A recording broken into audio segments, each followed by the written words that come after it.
आज तक रेडियो सुनता है सारा जहां।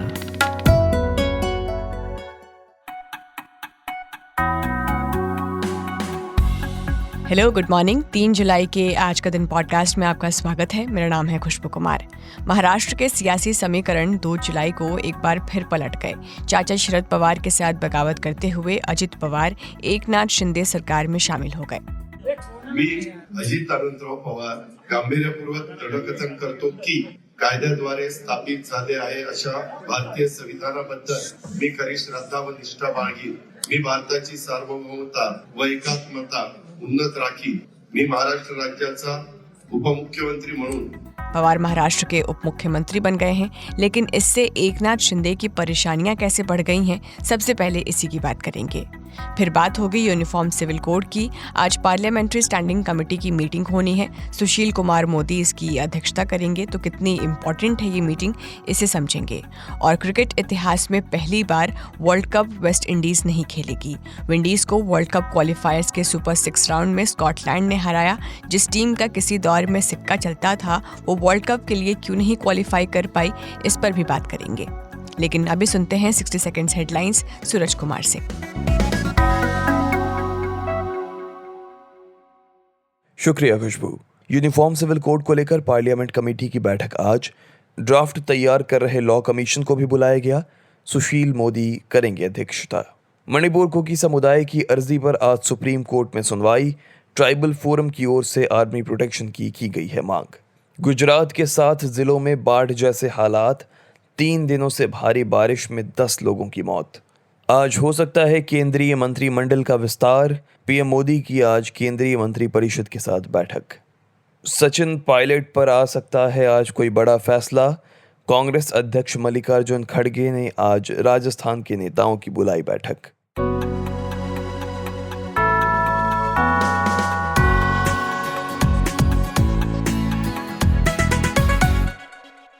उत्तर प्रदेश के बाद सबसे ज्यादा 48 लोकसभा सीटों वाले महाराष्ट्र में रविवार को बड़ा सियासी दांव चला गया।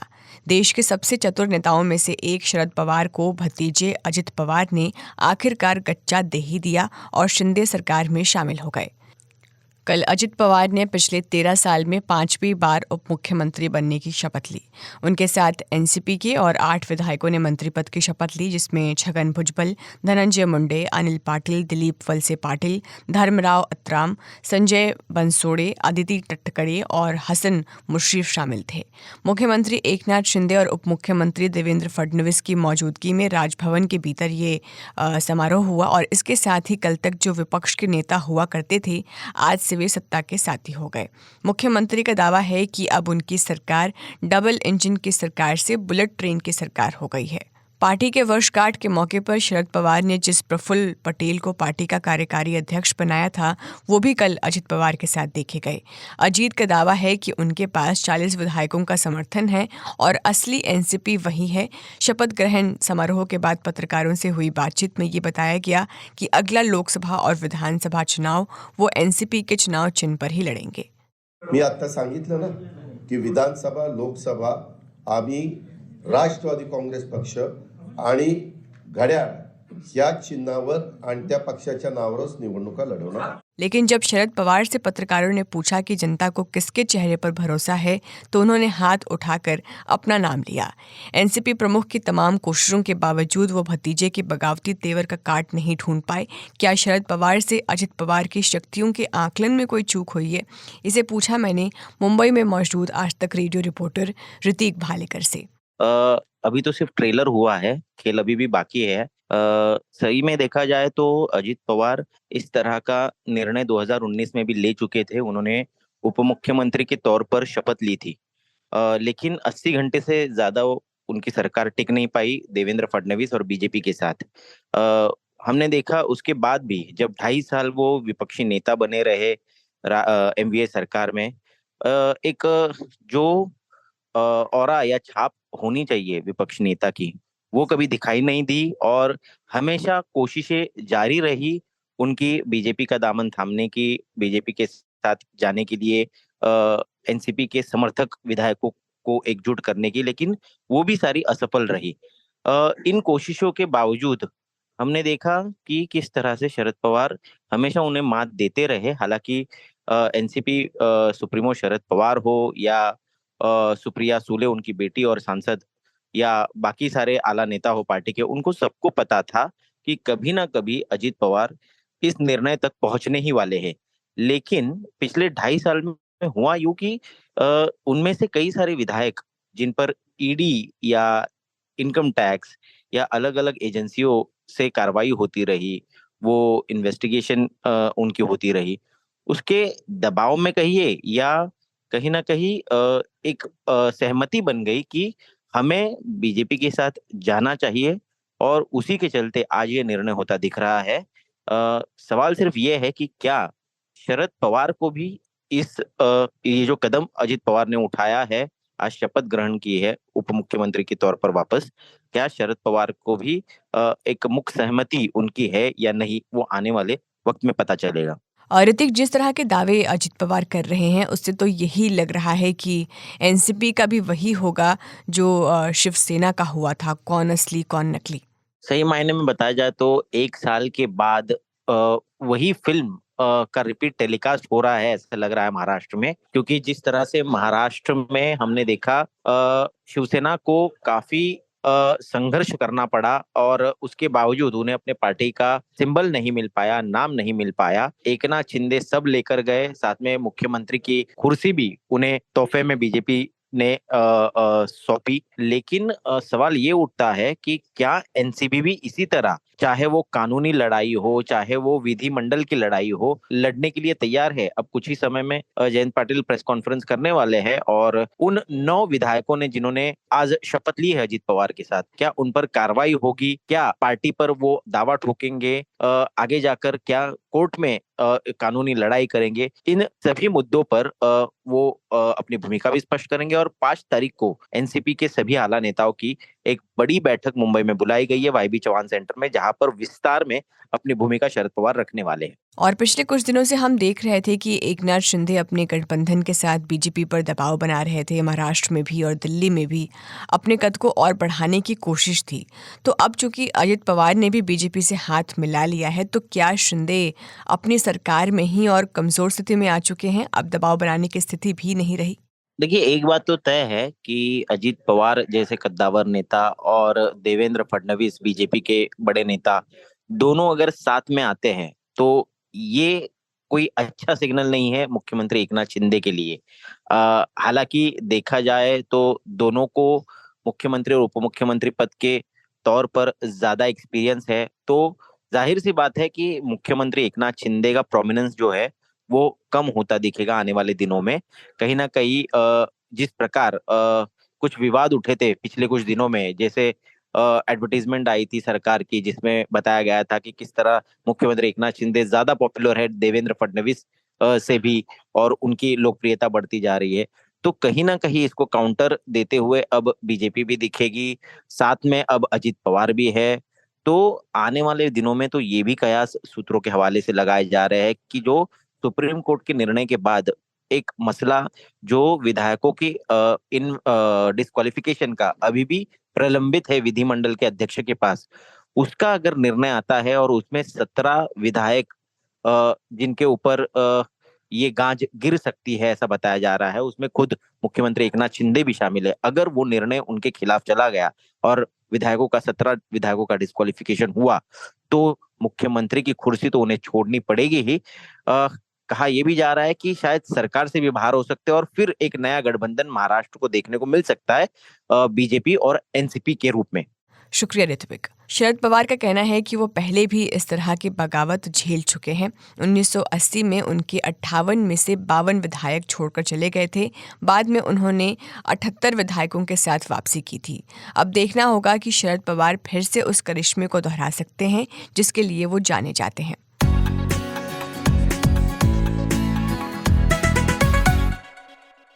जिस गति से यूनिफॉर्म सिविल कोड भारतीय राजनीतिक बहस के केंद्र की ओर खिसकता जा रहा है, उससे यही लगता है कि भारतीय जनता पार्टी अगले आम चुनाव में इसे ही अपना मुख्य हथियार बनाने वाली है। पिछले दिनों खुद प्रधानमंत्री ने भी अपनी एक रैली में कहा था कि एक घर दो कानून से नहीं चल पाएगा, ठीक उसी तरह एक देश में दो कानून नहीं हो सकते। उससे पहले लॉ कमीशन ने भी यूसीसी के सभी स्टेक होल्डर्स और इस मुद्दे में अपनी दिलचस्पी रखने वालों से उनकी राय मांगी थी और आज इसे ही लेकर संसदीय स्टैंडिंग कमेटी की बैठक भी होने वाली है। इसकी अध्यक्षता राज्यसभा सांसद सुशील कुमार मोदी करेंगे। इस कमेटी में कुल कई पार्टियों के 31 सदस्य हैं, 22 लोकसभा सांसद और 9 राज्यसभा सांसद। बीजेपी नेता का कहना है कि 21वें लॉ कमीशन ने 180 पन्नों का परामर्श पत्र तैयार किया है। इस बैठक का मकसद उसे ही समझना है और इसके लिए लॉ कमीशन के सदस्यों को भी बुलाया गया है। यूसीसी के मद्देनजर संसदीय कमेटी की ये बैठक कितनी अहम है और इसमें क्या तय होना है, इसके लिए हमने बात की आज तक रेडियो रिपोर्टर संजय शर्मा से। ये इसलिए महत्वपूर्ण है कि एक तरफ तो कई स्तरों पर यूसीसी को लेकर यानी समान नागरिक संहिता को लेकर प्रयास चल रहे हैं। एक और तो प्रधानमंत्री ने कहा है विधि आयोग अलग इस पर अपने लोगों की राय मशवरा ले रहा है। ये तमाम सांस्कृतिक, सामाजिक और राजनीतिक संस्थाएं, धार्मिक संस्थाएं इसमें अपना योगदान अदा कर रही हैं, यानी वो अपने विचार बताएंगे कि समान नागरिक संहिता को लेकर उनके क्या विचार हैं। दूसरी ओर इस पूरे मामले पर संसद की समिति यानी साझा संसदीय समिति वो इस पर विचार कर रही है। तो ये अपने आप में बड़ा होगा जब संसद इस पर विचार करेगी तो एक तरफ विधि आयोग की रिपोर्ट भी संसद के सामने होगी और दूसरी ओर साझा संसदीय समिति की रिपोर्ट भी होगी। तो ऐसे में जो संसदीय समिति है इसकी रिपोर्ट सामने आना बहुत महत्वपूर्ण है, क्योंकि संसद में जब इस पर विचार होगा तो चूंकि इस समिति में सभी राजनीतिक दलों के नुमाइंदे होते हैं, सांसद होते हैं, लिहाजा ऐसे में नीति निर्धारण, नीति नियंता जो सदन है उसमें दोनों सदनों के लोग इसमें रहेंगे। तो साझा संसदीय समिति की रिपोर्ट अपने आप में बहुत महत्वपूर्ण रहने वाली है। अगर हम 3 मुद्दों को देखें, 3 बिंदुओं को देखें तो साझा संसदीय समिति में इस बात की संभावना पर विचार होगा कि भारत के लिए मौजूदा परिस्थिति में समान नागरिक संहिता कितनी जरूरी है, इसे कब से और क्यों लागू किया जाना चाहिए, इसके क्या फायदे होंगे, क्या नुकसान होगा, नुकसान की भरपाई कैसे होगी और उसको कैसे दुरुस्त किया जा सकता है। इन तमाम पहलुओं पर विचार होगा और इसी समिति की रिपोर्ट से आगे देश में समान नागरिक संहिता की राह आसान या मुश्किल जो भी होगी वो इसी समिति की रिपोर्ट से होगी। संजय, हमने हाल ही के दिनों में देखा कि एनडीए से बाहर की पार्टियां भी यूसीसी के समर्थन में है, चाहे वो भाजपा के यूसीसी से इत्तेफाक ना रखती हों, लेकिन वो यूसीसी के साथ हैं। क्या इस बैठक को उस कड़ी में ही देखा जाना चाहिए? ये अन्य पार्टियों के बीच एक आम राय बनाने की कोशिश है। इसमें अगर हम देखें तो लोकसभा में तो भारतीय जनता पार्टी या कहें एनडीए का बहुमत है, स्पष्ट बहुमत है, वहां उन्हें कोई दिक्कत नहीं होगी। लेकिन राज्यसभा में जो लगातार सिचुएशन बदल रही है, चीजें लगातार बदलती जा रही हैं, उसमें पार्टी को जरूर फ्लोर मैनेजमेंट करना पड़ेगा। लेकिन सिर्फ इतना ही नहीं है, इसमें बहुत सारे अगर समान नागरिक संहिता लागू करने पर सहमति हो जाती है तो इसमें बहुत सारे कानूनों में बदलाव करना पड़ेगा, पर्सनल लॉज में बदलाव करना पड़ेगा, पर्सनल लॉज के बहुत सारे प्रावधानों को दरकिनार करना पड़ेगा, तभी साझा और समान नागरिक संहिता लागू की जा सकती है। तो ऐसे में ये बहुत आसान नहीं है। इस पर एक चीज पर सहमति बन सकती है, लेकिन पग पग पर सहमति बनाने की जरूरत है, क्योंकि बहुत सारे कानून, लगभग 100 के लगभग कानूनों में तब्दीली करनी पड़ेगी। पर्सनल लॉ जो मुस्लिम पर्सनल लॉज हैं, ईसाइयों के हैं, पारसियों के हैं, हिंदू संयुक्त परिवार संपत्ति का है, बंटवारे को लेकर है या विरासत को लेकर है, इन तमाम चीजों में बदलाव करने पड़ेंगे। तो ये इतना आसान नहीं है, पेचीदा मामला है, तवील मामला है, रास्ता लंबा है। तो ऐसे इसके लिए सारे लोगों को तैयार रहना चाहिए। बहुत बहुत शुक्रिया संजय शर्मा। सुशील मोदी का ये भी कहना है कि भाजपा ने यूनिफॉर्म सिविल कोड को लेकर अपने घोषणा पत्र में जो बातें कही थी वही किया जा रहा है और उसे पूरा करने की ही तैयारी चल रही है।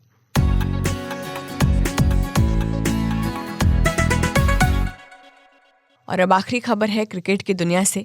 वर्ल्ड कप क्वालिफायर में वेस्ट इंडीज को स्कॉटलैंड के हाथों उलटफेर का शिकार होना पड़ा। वेस्ट इंडीज टीम पहले बल्लेबाजी करते हुए सिर्फ 181 रन पर सिमट गई। 182 रन का टारगेट पीछा करते हुए स्कॉटलैंड के बल्लेबाजों को परेशानी का सामना नहीं करना पड़ा। स्कॉटलैंड ने 3 विकेट के नुकसान पर टारगेट हासिल कर लिया। हार के साथ वेस्ट इंडीज का वर्ल्ड कप खेलने का सपना भी टूट गया। 1975 में वर्ल्ड कप की शुरुआत से ये पहला मौका है कि वर्ल्ड कप में वेस्ट इंडीज टीम क्वालिफाई नहीं कर पाई है। ये टीम 1975 और 1979 की वर्ल्ड कप चैंपियन रही है। आज टेस्ट और वनडे क्रिकेट में वेस्ट इंडीज जिस मुहाने पर खड़ी है, इस सफर की शुरुआत कहां से होती है, ये जानने के लिए हमने बात की आज तक रेडियो के खेल पत्रकार मोहम्मद इकबाल से। देखिए, वेस्ट इंडीज क्रिकेट के पतन की कहानी की शुरुआत मुझे लगता है कि बहुत पहले हो गई थी। मिड 90s तक तो वेस्ट इंडीज का डोमिनेंस रहा है वर्ल्ड क्रिकेट में, वो हम सभी जानते हैं। लेकिन इसके बाद मुझे लगता है कि वेस्ट इंडीज क्रिकेट में जो फाइनेंशियल क्राइसिस का दौर आया, वो एक बहुत बड़ा कारण है वेस्ट इंडीज के क्रिकेट में पतन का। एक कारण मुझे एक ये भी नजर आता है कि अगर जो डोमिनेंस वेस्ट इंडीज क्रिकेट का रहा है, वो मुझे लगता है कि एक जो ब्लैक कैरेबियन कम्युनिटी वाली को लेकर के जो फीलिंग थी वहाँ के प्लेयर्स में, कि वो एक कम्युनिटी को रिप्रेजेंट कर रहे हैं, वक्त के साथ मुझे लगता है कि ये जो फीलिंग है वो भी उसको इंटैक्ट नहीं रख पाया आने वाले जो जनरेशन है। पैसा उसमें बहुत बड़ा कारण है, प्लस जैसा मैंने कहा मिसमैनेजमेंट बोर्ड का वो भी है। तीसरा ये कारण है कि वो जो फीलिंग है ब्लैक कैरेबियन कम्युनिटी की, वो फीलिंग भी ये लोग शायद उस तरह से नहीं कर पाए कैरी उसको, जिस तरीके से वो जो बीते दिनों के प्लेयर्स थे। चौथा कारण मुझे लगता है कि वेस्ट इंडीज क्रिकेट के पतन का T20 का जो उदय रहा है, T20 लीग्स का जो उदय रहा है, उसका भी एक बहुत बड़ा रोल रहा है। क्योंकि देखिए, आने वाले बीते समय में हमने कई बार ऐसा देखा है कि कैरन पोलार्ड हो, ड्वेन ब्रावो हो, सुनील नरेन हो, ये तमाम प्लेयर्स बीच बीच में वेस्ट इंडीज के लिए खेलने के लिए मना कर देते थे कि हमें नहीं खेलना वेस्ट इंडीज के लिए, और हम जाकर के लीग्स में खेलेंगे। तो एक तो ये भी है कि भाई वेस्ट इंडीज बोर्ड पैसे नहीं दे पा रहा है, मैनेजमेंट ठीक नहीं है, तो हम क्यों वेस्ट इंडीज के लिए खेलें। अलग अलग देश हैं, वो एक फ्लैग एक झंडे तले आते हैं और खेलते हैं, और पैसा कुछ मिलना है नहीं और मोटिवेशन कुछ और है नहीं, तो फिर क्यों खेलना है। तो शायद ये भी एक बहुत बड़ा कारण है कि T20 लीग आ गया और इसके बाद जो है खिलाड़ियों को भरमार पैसे मिलने लगे, तो फिर किस लिए वो जाकर के खेलेंगे किसी देश के लिए जहां पैसा ही नहीं है। तो एक कारण मुझे लगता है T20 लीग का भी का उदय जो है वो भी वेस्ट इंडीज क्रिकेट के पतन का एक कारण बना है। इकबाल, क्या वेस्ट इंडीज क्रिकेट बोर्ड के पास कोई रिवाइवल प्लान है, या बोर्ड भी पूरी तरह से T20 और लीग क्रिकेट पर ही फोकस है? देखिए, जिस ढर्रे पर वेस्ट इंडीज की क्रिकेट चल रही है, इसको देख करके लगता नहीं है कि वेस्ट इंडीज क्रिकेट के पास फिलहाल कोई ऐसा कोई रिवाइवल प्लान है। ये गर्त में एकदम से नहीं पहुंची कि वेस्ट इंडीज क्वालिफाई नहीं कर पाया इस विश्व कप में, 2023 के विश्व कप में। इससे पहले भी आप देखेंगे तो 2019 का विश्व कप जब होना था तो वेस्ट इंडीज को क्वालिफायर्स खेलने पड़े थे। पतन जो है ग्रेजुअल है, धीरे धीरे धीरे धीरे पतन की ओर वेस्ट इंडीज है। तो यहां से तो नहीं लगता कि उनके पास कोई प्लान है। लेकिन हाँ, यस, जो फाइनेंशियल जिस क्राइसिस की मैं बात कर रहा था, उस फाइनेंशियल क्राइसिस को किस तरीके से मैनेज करना है, ये सिर्फ अब वेस्ट इंडीज क्रिकेट तक की बात नहीं रह गई है, वेस्ट इंडीज क्रिकेट के ऊपर की बात हो गई है। अब आईसीसी को और अन्य तमाम बोर्ड्स को इस बात को सोचना होगा, देखना होगा कि अगर कैरेबियाई टीम को अगर बचाए रखना है, बनाए रखना है अंतर्राष्ट्रीय स्तर पर, तो फिर उनकी मदद करना बहुत जरूरी है, क्योंकि मोटिवेशन युवाओं में लाना बहुत जरूरी है। और जैसा मैंने कहा कि ये अलग अलग देश जो है आते हैं, एक झंडे तले खेलते हैं, तो उसके लिए और भी ज्यादा चैलेंजेस हैं। ये थे मोहम्मद इकबाल। अब भारत की मेज़बानी में होने वाले वर्ल्ड कप में हिस्सा लेने के लिए 3 टीमों में संघर्ष है। श्रीलंका क्वालिफाई कर चुकी है, जिम्बाब्वे, स्कॉटलैंड और नीदरलैंड्स के बीच एक स्थान को लेकर संघर्ष है। स्कॉटलैंड और जिम्बाब्वे में से किसी एक की क्वालिफाई करने की ज़्यादा उम्मीदें हैं।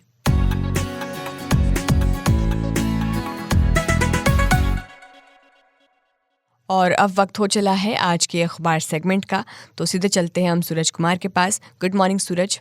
गुड मॉर्निंग खुशबू।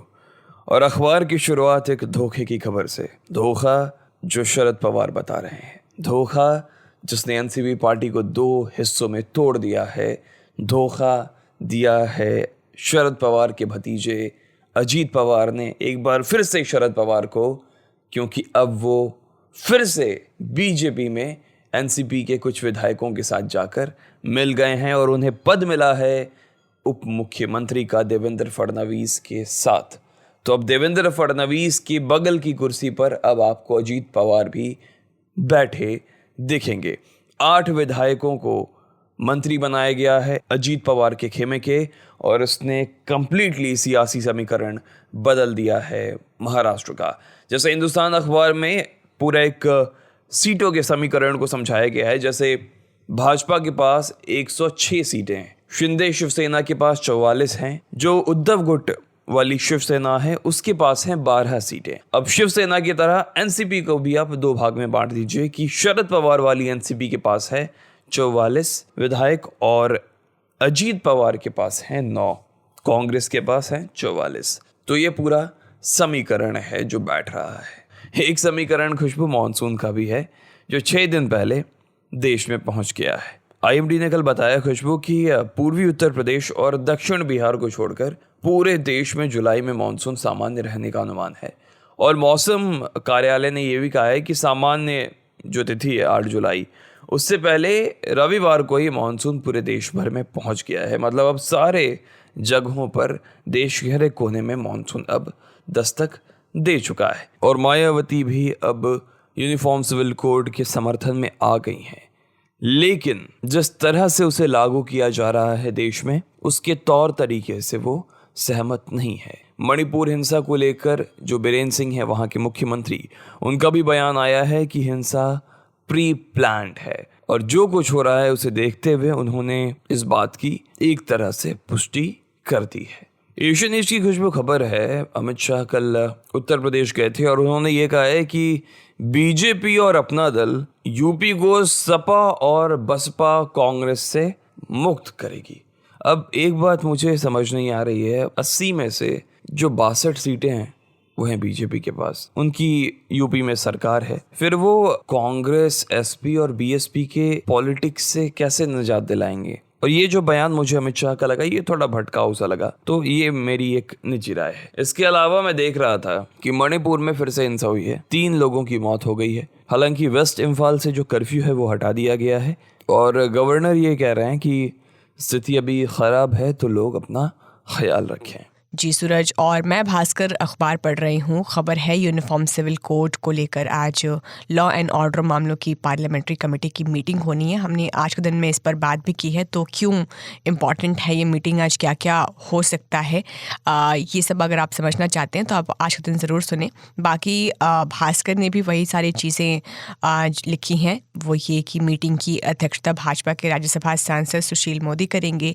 जिसमें 31 सांसद और कमेटी के सभी मेंबर्स जो हैं वो शामिल होंगे। उनसे यूसीसी पर राय मांगी जाएगी और उन पर विचार होगा। और नॉर्थ ईस्ट में जो बीजेपी की गठबंधन पार्टियां हैं, उन्होंने यूसीसी का विरोध किया है। उन्होंने ये कहा है कि इससे ट्राइबल ग्रुप के जो अधिकार हैं वो खतरे में आ सकते हैं। और दैनिक भास्कर की खबर यह है कि मणिपुर कुकी समुदाय की अर्जी पर आज सुप्रीम कोर्ट में सुनवाई होगी।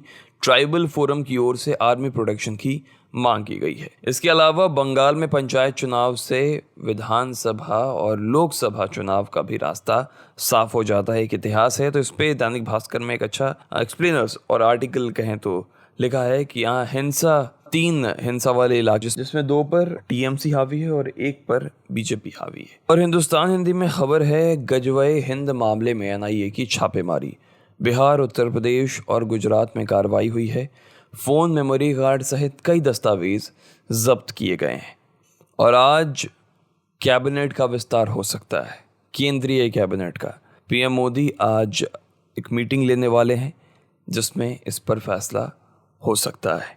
दिल्ली मेट्रो रेल कॉरपोरेशन यानी DMRC ने सूरज कुछ दिन पहले दिल्ली मेट्रो में 2 सीलबंद बोतल शराब ले जाने की छूट दी है, लेकिन अगर आप नोएडा, गाज़ियाबाद या फिर फरीदाबाद जा रहे हैं तो आप पर कार्रवाई भी हो सकती है, क्योंकि जो यूपी का आबकारी नियम है वो ये कहता है कि आप यहाँ सिर्फ 1 बोतल शराब ले जा सकते हैं, वो भी सीलबंद नहीं होनी चाहिए। तो वहीं हरियाणा में आप दूसरे राज्यों की शराब बिल्कुल नहीं ले जा सकते हैं।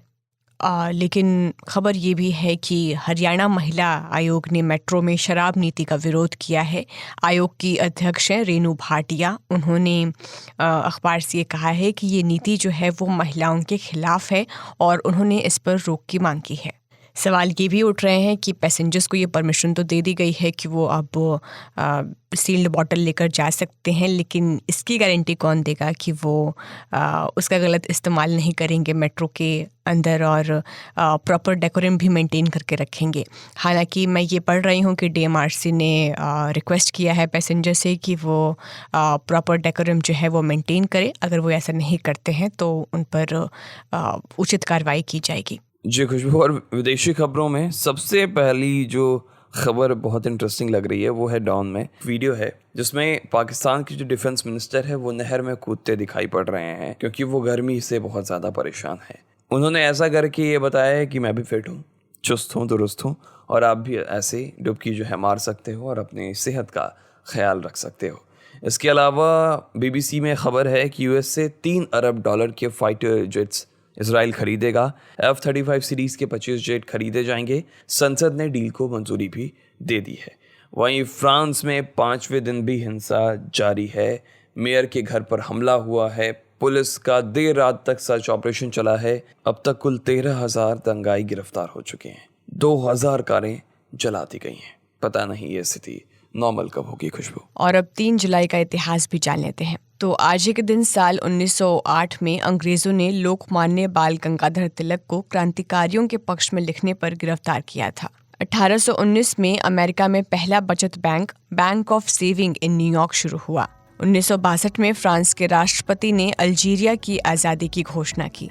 तो इसी के साथ पॉडकास्ट आज का दिन में फिलहाल इतना ही। अब आपसे कल होगी मुलाकात। खुशबू कुमार के साथ थे आप। नमस्कार।